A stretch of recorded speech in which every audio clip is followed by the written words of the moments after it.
Good evening, and welcome to the Autism Blogcast. I'm Jim Mancini. And I'm Rafe Bernier. We focus tonight on responding to questions from our viewers. So, first question. Dear Jim and Rafe, you've talked a lot about studies on the genetics in autism, but you haven't said much about studies on the environment in autism. Why is that? Jim, can I give my 90-minute version response or 90-second? Let's stick with the 90-second. Okay, all right, 90 seconds. Okay, well, that's a great question and a complicated one. I would say that the reason we've ended up reporting on genetic findings most recently is because, well, for a long time we've known that genetics plays a strong role in autism, actually for decades. And more recently we've made major advances in our understanding about the genetics of autism. Now, it's a little more complicated with environmental risk factors for autism. And that's exactly how they're talked about, environmental risk factors.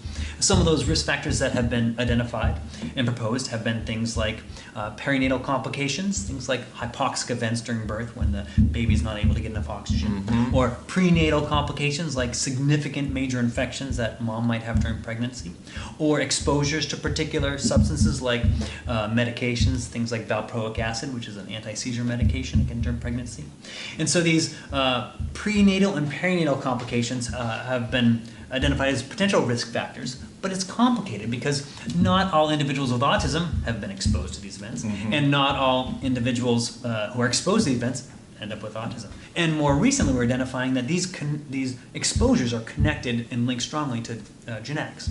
So really highlights that piece. What we will do, as we always do, is we report on some of the major findings that emerged. Most recently, we've been seeing a lot of genetic advances, and that's why we've been reporting them.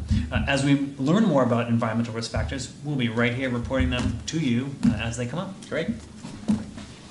Okay, great. Question 2. Dear Jim and Rafe, we are new to autism and our child was recently diagnosed. How do we determine where our child is on the spectrum? Now that's a great question, and probably the #1 question we receive here at the Autism Center, and a tough question because the spectrum is wide and there's so much variability, and people usually change over time, especially after they've started receiving some services. A good way to think about it might be to look at the two main components of autism, that social communication component and that repetitive behavior component often associated with rigidity. Thinking about the obstacles that your child is facing in regards to their development can be useful as it helps direct what kind of supports you might put into place. For example, if language and communication was the primary obstacle, you might look into additional speech and language therapy. If it was behavior, you might look into beginning an ABA program. If it was anxiety, you might look into counseling or medication management.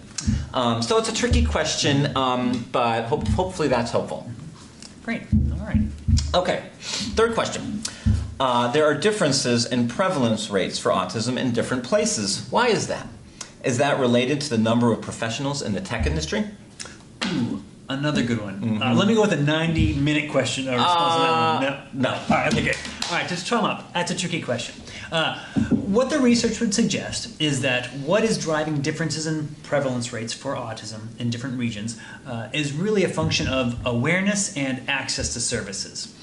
Such that places where there is access to diagnostic services or treatment services and where there's increased awareness about autism, we tend to see higher rates for autism. The research seems to be pretty solid in that. Now, what that question alludes to is that the observation that some parents of children with autism tend to have traits that are associated with autism, but don't meet criteria for autism. And many of those traits are very supportive and help people become very successful in certain industries and careers, such as the tech industry. So there's been a connection. Folks have thought about, well, if we have parents who have traits that are associated with autism that are successful in one particular field, and then they have a child, might there be a likelihood that they will have a child that has autism? And as such, then, places where these industries pull together, we'd see higher prevalence rates. Right.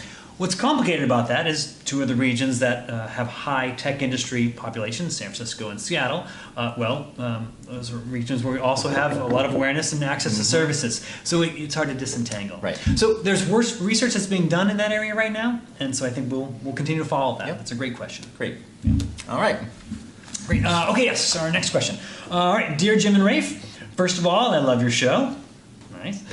Thank you so much for providing this information in a clear and sometimes humorous way. My question is, what is up with the bright red ties? It is very reminiscent of you-know-who. Thanks, Kylie from Seattle. Well, that's another great question, and thank you, Kylie, for your support. And nobody owns the red tie. Despite the fact that the red tie has been associated with a conspiracy theory that has linked autism to vaccinations, associated with appointments that include an education secretary who has rolled back civil rights for students, and a push to repeal acts that provide important health care to the majority of individuals with disabilities in the United States.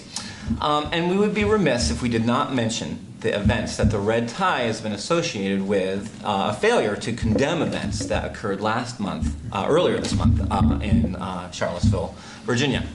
Now, there's a long history of hatred and intolerance towards people who are different, whether it's race, religion, ethnicity, culture, sexual orientation, or having a disability.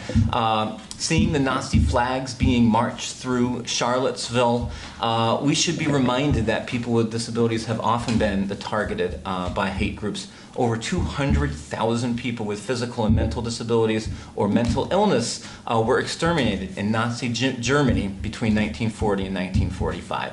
Although autism wasn't a diagnosis at that time, we can assume that a number of individuals with autism were included in that number. More recently, there have been hateful social media posts directed towards people with autism, inaccurately linking autism with mass shootings, with one post citing, quote, "the soulless dead eyes of autistic children who are cold, calculating killing machines with no regard for human life." Yeah, misinformation like that only spreads more fear and hate. When hatred's allowed to spread, it's directed at particular groups of people, and becomes acceptable, well, we all need to stand up and speak out against that. So, I say we take back the red tie. Yep. We have it represent acceptance, unity, support for individuals, regardless of where you come from. I think that's what we should do. Yep, we're going to take it back. All right. So, thanks for watching. We'll see you next month.